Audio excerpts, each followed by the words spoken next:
Hello everyone. So today in this video we are going to discuss some numericals from your very first chapter. Okay. Now I have already discussed some numericals based on objective part in another separate video. उस video का link मैं इसमें डाल दूंगा और यहाँ पे जो हम लोग कुछ क्वेश्चन आज जो डिस्कस करने वाले हैं वो क्वेश्चंस का पीडीएफ भी मैं लिंक में डाल दूंगा. ठीक है, जिसको जिसको नहीं मिला वो लिंक से एक बार डाउनलोड कर लेना. So let us move on with the questions. So सबसे पहले क्वेश्चन क्या दिया हुआ है देखो. If a soap bubble is given a negative charge, then its radius. अगर एक सोप बबल दिया हुआ है और ये सोप बबल को नेगेटिव चार्ज दोगे तो इसका रेडियस क्या होगा. ना हम लोग को मालूम है जब भी हम लोग एक बॉडी को चार्ज देते हैं तो बॉडी के सरफेस पे चार्ज चला जाएगा, है कि नहीं. तो ये अगर हम लोग ऐसे कंसीडर करें ये सोप बबल के सरफेस पे चार्ज डिस्ट्रीब्यूट हो गया तो ये नेगेटिव नेगेटिव क्या करेगा, आपस में रिपल्शन करेगा. Because of repulsion the surface of this soap bubble will stretch, और अगर ये स्ट्रेच होगा तो इसका रेडियस क्या होगा, इट विल इंक्रीज. तो आंसर क्या होगा, इंक्रीजेस. ओके.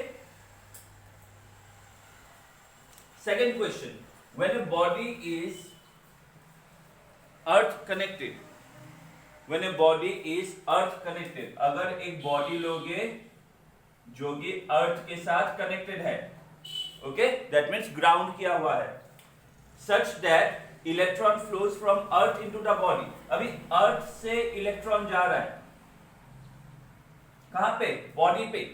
तो ऐसा कब हो सकता है, ऐसा तभी हो सकता है अगर ये बॉडी के पास एक्सेस ऑफ पॉजिटिव चार्ज हो.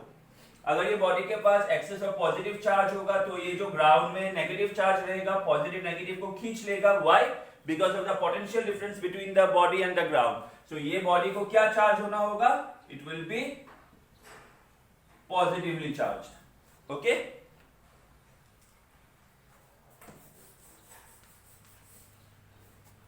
Number 3, energy associated with a moving charge.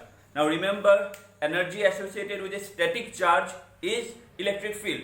Okay, a static charge has energy with respect to electric field, but a moving charge has energy with respect to both electric and magnetic field.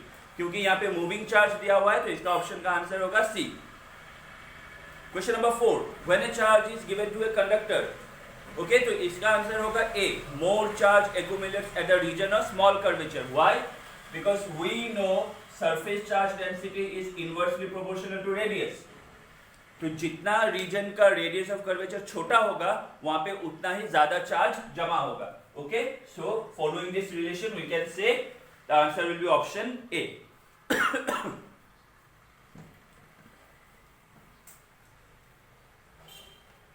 Question number 5.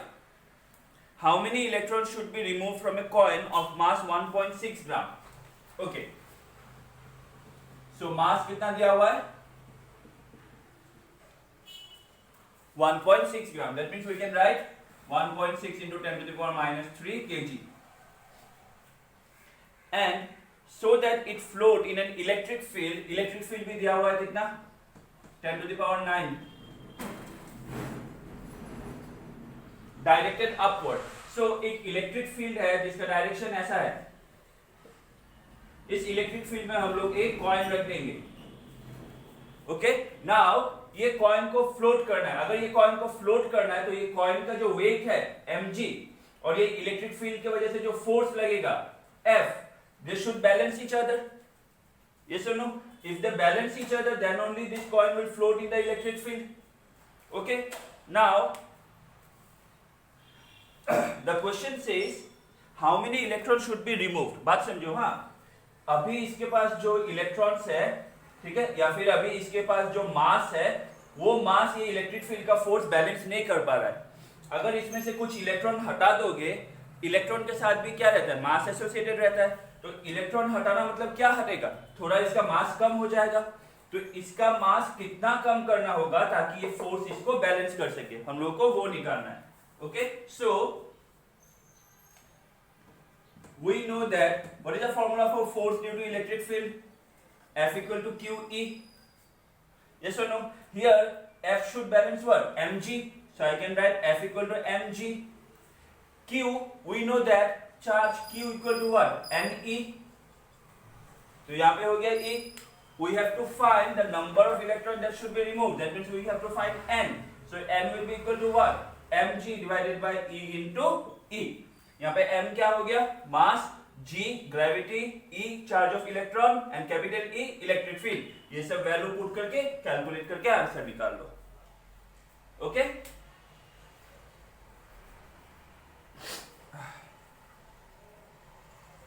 Okay.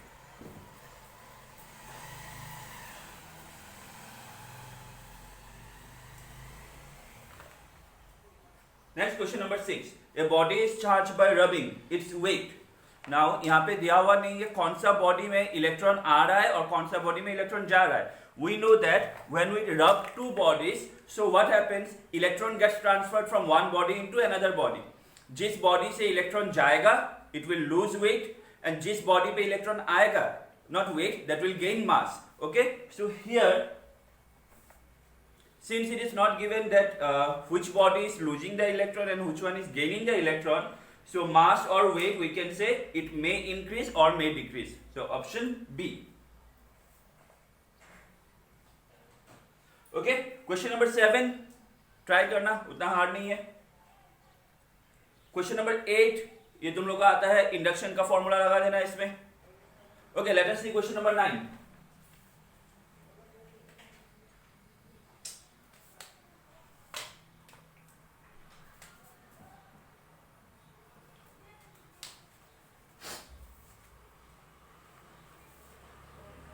Assume that each copper atom has one electron. Okay, so एक copper atom के पास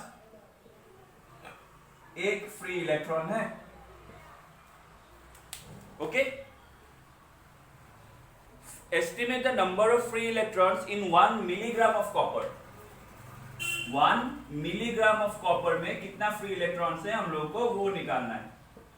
Okay, so सबसे पहले हम लोग निकाल लेते हैं number of atoms in 1 gram of copper. देखो इसका एटॉमिक मास दिया हुआ है कि नहीं, 63.5 ग्राम. सो ये कैसे निकालोगे? Avogadro's number 0.623 into 10 to the power 23 divided by atomic mass which is given 63.5. तो इसको करोगे तो यहाँ पे कुछ एक वैल्यू आएगा, है कि नहीं. मैंने इसको x ले लिया. अभी हम लोग को क्या निकालना है? 1 मिलीग्राम. तो number of atoms in 1 gram, so therefore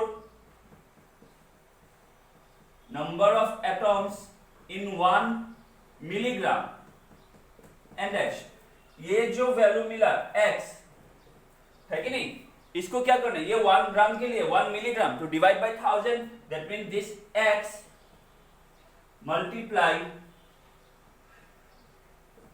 by 10 to the power -3. तो ये जो यहाँ पे आंसर मिलेगा that will give you the number of atom in 1 milligram. जितना नंबर ऑफ एटॉम होगा 1 मिलीग्राम में उतना ही नंबर ऑफ फ्री इलेक्ट्रॉन होगा, क्योंकि एक एटॉम के पास एक फ्री इलेक्ट्रॉन है कि नहीं. फिर हम लोग को क्या निकालना है? उसमें कितना चार्ज है. तो ये फॉर्मूला लगा दो, Q = Ne, है कि नहीं. N तो मिल जाएगा नंबर ऑफ फ्री इलेक्ट्रॉन्स. यहां से Q निकालना है, E हम लोग को मालूम है 1.6 into 10 to the power -19 coulomb. तो वैल्यू पुट करके आंसर निकाल लेना. ठीक है.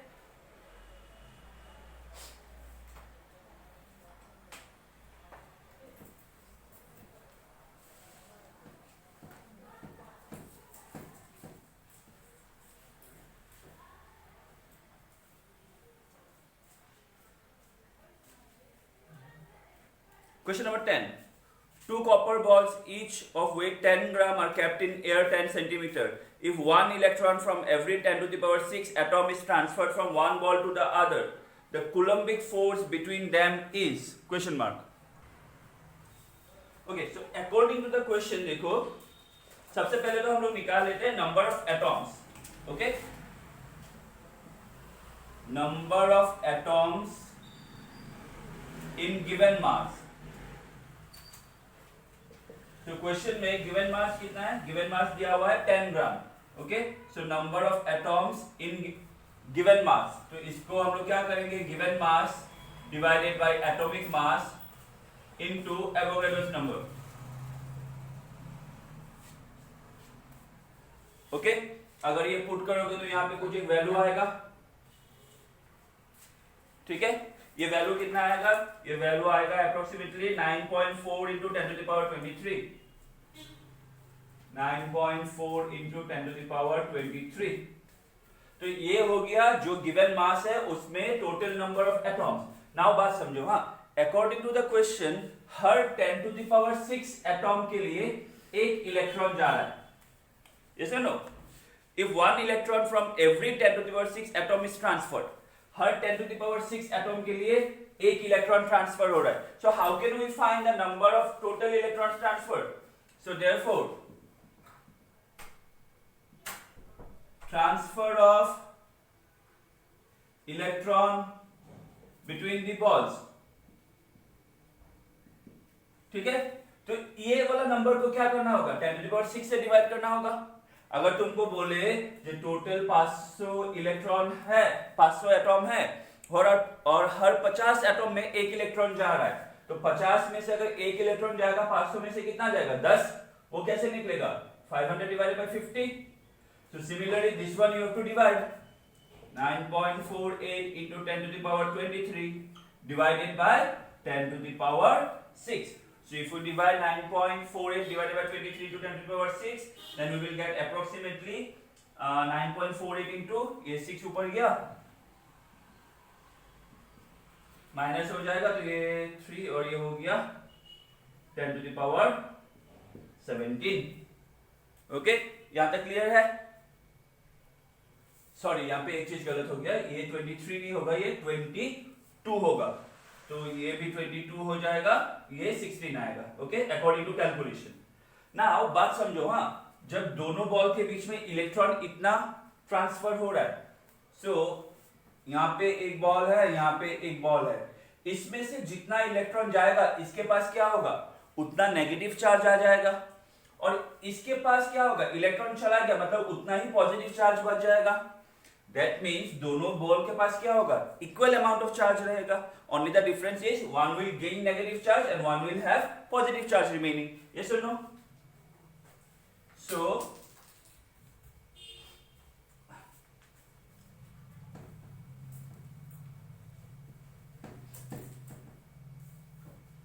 therefore charge gained by each ball. So charge का फॉर्मूला क्या होता है, Q equals to N E. N तो मिल गया, कितना इलेक्ट्रॉन ट्रांसफर हो रहा है वो मिल गया, ई का वैल्यू भी मालूम है तो ये निकाल लो, ठीक है। फिर ये जो मिलेगा ये क्या होगा, दोनों बॉल्स के लिए यही चार्ज होगा, मतलब Q1 भी यही होगा, Q2 भी यही होगा, है कि नहीं? So then you have to find the force between them. What is the formula for force? 1 by 4 pi epsilon naught Q1 into Q2 by R square. I hope the distance is given 10 centimeter. Converted into meter, it will be 0.10, and then put this value and put this value. You will get your answer. Okay?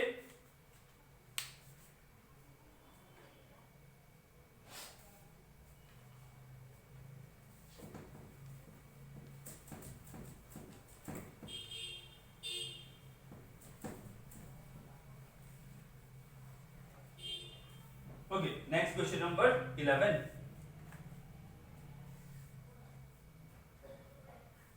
I think in the last video, not last video, that means the video that I have already given you, one more video, जिसका link मैं इसमें देने वाला हूँ। I think 11 और 12 उसमें है, एक बार देख लेना। हाँ, अगर नहीं होगा तो फिर मुझको एक बार बोल देना, मैं अगर कुछ डाउट है मैं करवा दूंगा। Okay, next question number 13. An electron moving around the nucleus of a hydrogen atom in a circular orbit. So ये एक हाइड्रोजन एटॉम है और इसके चारों तरफ एक इलेक्ट्रॉन घूम रहा है। ओके, क्वेश्चन में क्या बोला है, the coulomb force F between the two is nucleus. Okay, तो हम लोग को मालूम है ये जो न्यूक्लियस है ये क्या करेगा, इलेक्ट्रॉन को अपनी ओर खींच के रखेगा। It will exert some amount of force on the electron, और ये जो फोर्स है ये towards the center directed होगा। Now remember one thing, if the Coulombian force or if the force is directed towards the center, then the force is taken to be negative. अगर centre की तरफ है तो उसको हम लोग नेगेटिव लेते हैं, ठीक है।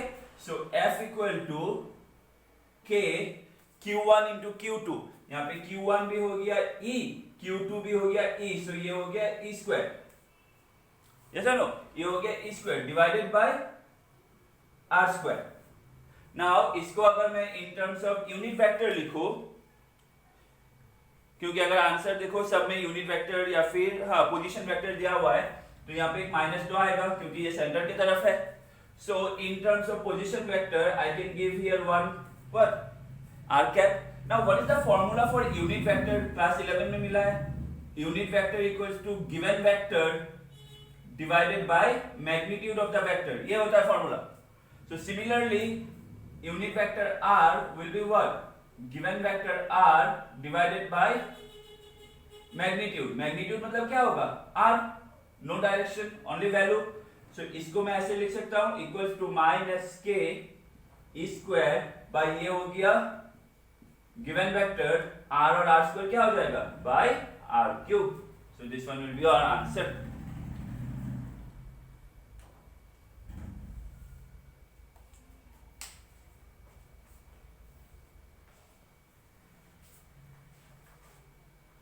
Question number 14, again I think I have given or discussed this one in the previous video, okay.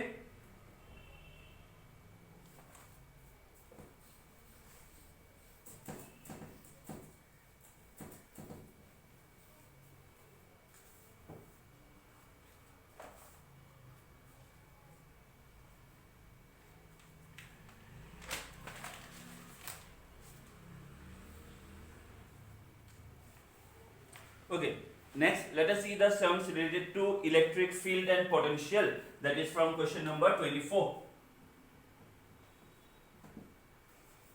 So a proton and an electron are placed in uniform electric field, which of the following is correct? अभी अगर एक electric field लोगे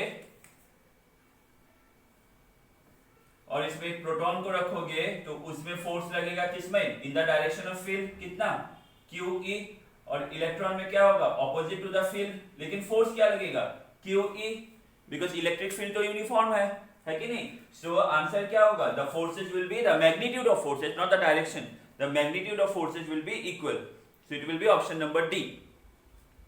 question number 25, a positively charged particle moving along horizontal axis with a certain velocity enters a uniform electric field directed along positive vertical axis. So vertical क्या हो गया, ये हो गया वर्टिकल, पॉजिटिव बोला सो इस तरफ होगा, ये हो गया इलेक्ट्रिक फील्ड, है कि नहीं। अभी क्या बोला यहाँ पे हम लोग को, a positive charge particle moving along horizontal axis with a certain velocity enters, so a positive particle जिसका वेलोसिटी का डायरेक्शन इस तरफ था वो अभी यहाँ पे आ गया।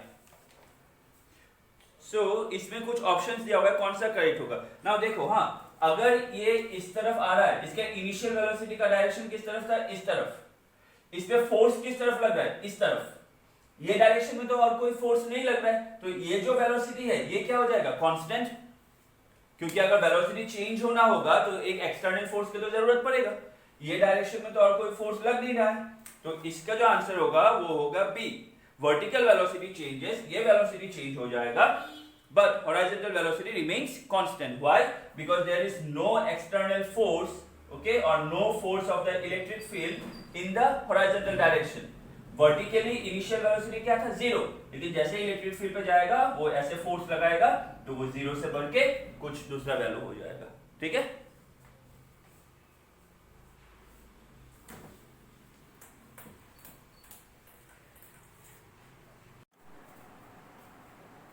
Okay, let us see question number 27. A pendulum bob of mass m carrying a charge q is at rest in a uniform horizontal electric field of intensity E. So, ये पकड़ लो एक इलेक्ट्रिक फील्ड है, okay, एक horizontal uniform electric field है, और इस वाले electric field में हम लोगों ने क्या किया, हम लोगों ने पेंडुलम बॉब रख दिया।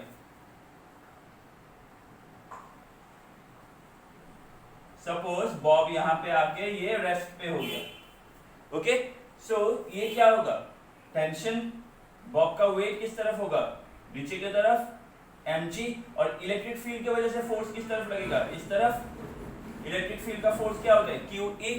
तो ये जो दोनों फोर्स इस पे लग रहा है, इसका रिजल्टेंट किस तरफ है, इस तरफ। ये रिजल्टेंट को अगर टेंशन बैलेंस कर दिया तो ये बॉब किस पे आ जाएगा, ये बॉब ऑब्वियसली रेस्ट पे आ जाएगा। तो ये टेंशन किसके साथ इक्वल है, रिजल्टेंट के साथ। तो रिजल्टेंट का फॉर्मूला, टेंशन का फॉर्मूला कैसे निकालोगे, okay, root over force due to gravity square plus force due to electric field square. यही होता है ना, हम लोगों ने क्लास 11 में सीखा था। So tension T equal to root over gravitational force कितना है इस पे, mg square plus electric field force कितना आ रहा है, QE स्क्वायर। तो ये हो जाएगा answer, okay.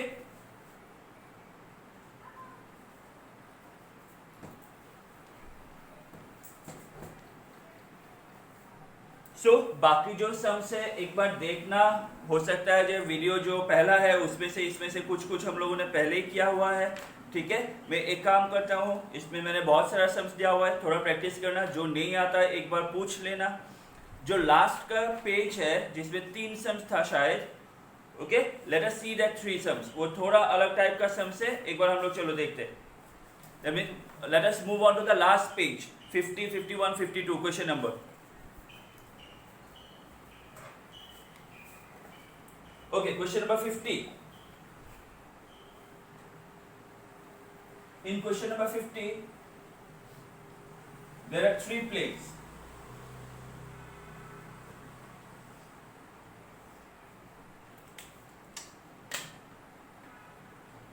Okay, this plate has a charge Q, this plate has charge minus 5Q, and this plate has a charge 10Q. Okay, and हम लोग को क्वेश्चन में निकालने दिया है find the final charge distribution on plate C. जो plate सी है A B C, तो सी का जो प्लेट है उसका 2 फेस होगा, ये इनर फेस और ये आउटर फेस। सो इसमें कितना चार्ज आएगा हम लोग को फाइनली वो निकालना है, ओके। नाउ इसमें देखो, इसमें 2 रूल याद रखना, एक conservation of charge, that means plate में जो नेट चार्ज होगा वो सेम होना चाहिए, एंड दूसरा ये याद रखना जो ऑपोजिट फेस है, प्लेट्स का जो ऑपोजिट फेस है उसमें क्या होगा, उसमें equal amount of charge induce होगा या फिर इक्वल अमाउंट ऑफ चार्ज आना है, ठीक है। दैट मीन्स अगर ये वाला प्लेट पे 5Q आएगा तो इसमें क्या होगा, इसमें भी 5Q आएगा, सिर्फ इसमें अगर प्लस आ रहा है इसमें क्या आएगा, माइनस आएगा, okay. If we consider with respect to induction, तो ये पॉजिटिव चार्ज जितना होगा वो क्या करेगा, इस वाले फेस में उतना ही नेगेटिव चार्ज इंड्यूस करेगा।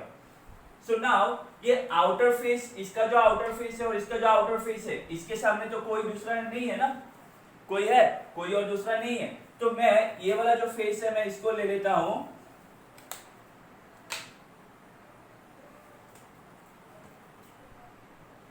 इसको मैं ले लेता हूं 3Q, ओके, इसको मैंने ले लिया 3Q। सो ये अगर 3Q है, मैंने ले लिया इस वाले फेस में कितना आ रहा है, -2Q। सो 3Q - 2Q नेट चार्ज जो है वो Q रहेगा, है कि नहीं। अगर ये वाला फेस में -2Q आ रहा है, ये वाला फेस में कितना आएगा, मैंने बोला था +2Q। सेम चार्ज इंड्यूस होगा मैग्नीट्यूड में, ओनली ऑफ ऑपोजिट नेचर। तो अभी कितना होना चाहिए, -5Q, तो यहाँ पे आया +2Q, तो इसमें कितना आएगा, -7Q, है कि नहीं, माइनस, तो ये -5 रहेगा। अगर इसमें -7 आएगा तो इसमें कितना आएगा, +7Q। तो अगर ये +7Q है, इसको 10 होना है, तो ये वाले फेस में कितना आएगा, +3Q, ओके। तो इसमें आया 3Q -2Q +2Q -7Q। तो C में क्या आया, on the inner face +7Q, on the outer face +3Q। That mean option number C, +7Q on the inner surface and +3Q on the outer surface. Clear?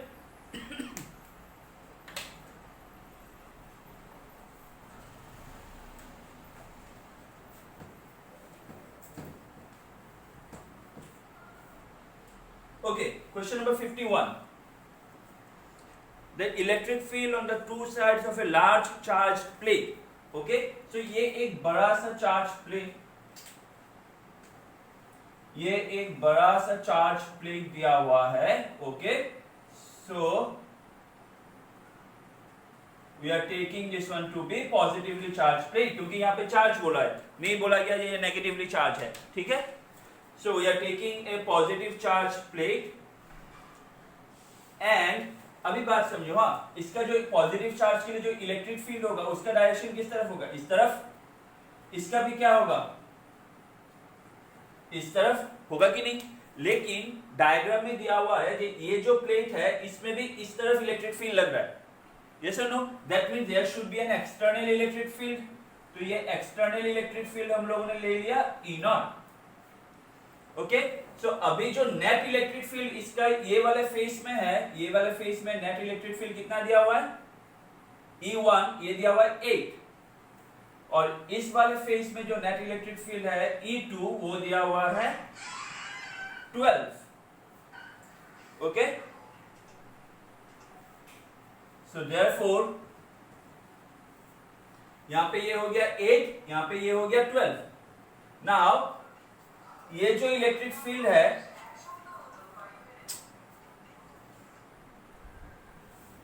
ये जो electric field है यहां पे, इसका डायरेक्शन इस तरफ है और ये जो इलेक्ट्रिक फील्ड जो हम लोगों ने लिया है ये ऑपोजिट डायरेक्शन में. देयरफॉर E नॉट माइनस, ये तो छोटा होना होगा ना क्योंकि नेट डायरेक्शन इस तरफ है.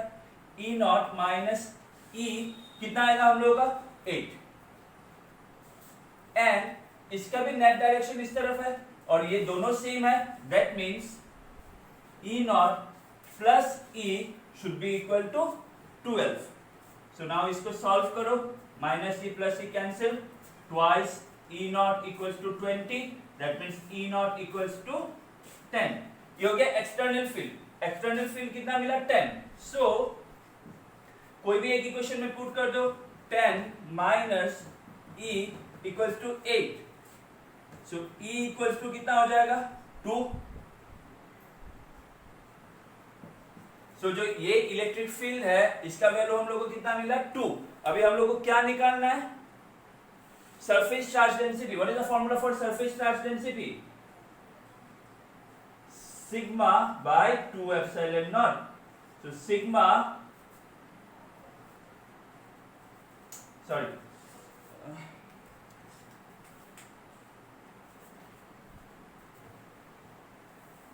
इलेक्ट्रिक फील्ड का फॉर्मूला क्या है? Electric field E equals to sigma by 2 epsilon naught. So sigma equals to electric field कितना मिला?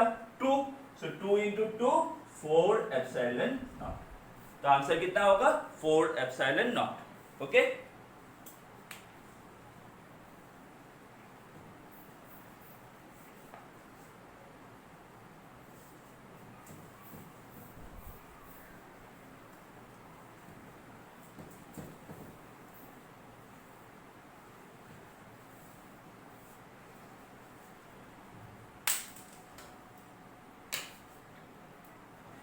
okay, let us move on to the last one.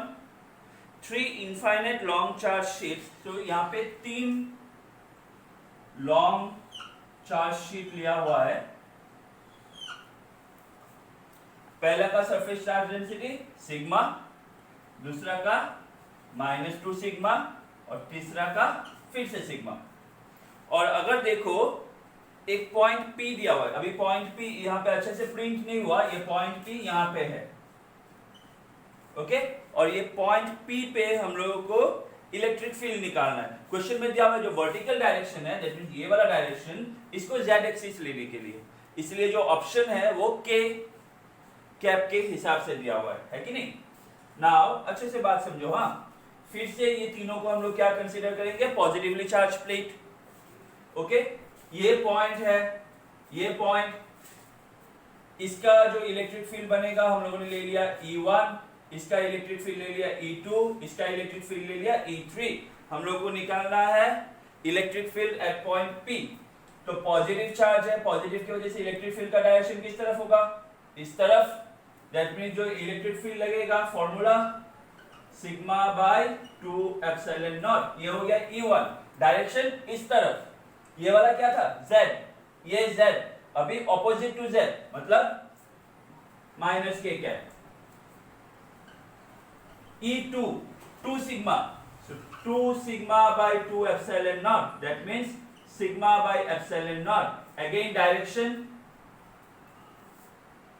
ये क्या है प्लस है कि नहीं, सॉरी ये माइनस दिया हुआ है, ओके तो ये माइनस दिया हुआ है ये प्लेट, अच्छा सॉरी मैंने देखा नहीं, हाँ ये पहला वाला प्लस प्लेट, ये दूसरा माइनस, ये दूसरा माइनस, ओके सो माइनस के लिए electric field into the plate, तो फिर से डायरेक्शन इस तरफ होगा मतलब नेगेटिव, इसलिए हम लोगों ने माइनस के कैप लिया।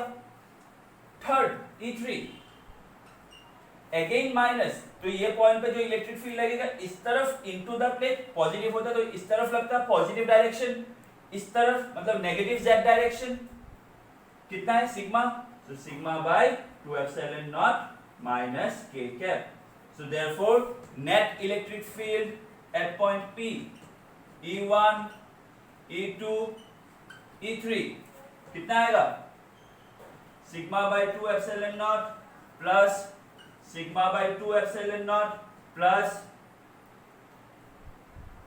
sigma by epsilon naught, sigma by 2 epsilon naught, sigma by 2 epsilon naught और ये वाला बचा sigma by epsilon naught, तो अगर एलसीएम लोगे तो एलसीएम आ गया 2 epsilon naught, तो sigma plus sigma plus 2 sigma, that means 4 sigma, कितना आ जाएगा 2 sigma by epsilon naught। लेकिन यहाँ पे हम लोगों ने प्लस किया, लेकिन भूलना नहीं है यहाँ पे एक माइनस कैप था, तो ये माइनस और ये k कैप, तो इसका ऑप्शन होगा बी। एक्चुअली मैंने सोचा ऑप्शन डी दिया हुआ है आंसर, इसलिए मैं थोड़ा सोच रहा था कैसे डी आया, ओके सो एक बार अच्छे से प्रैक्टिस करना, जो समझाया अगर उसमें से कुछ डाउट है एक बार और पूछ लेना। Thank you.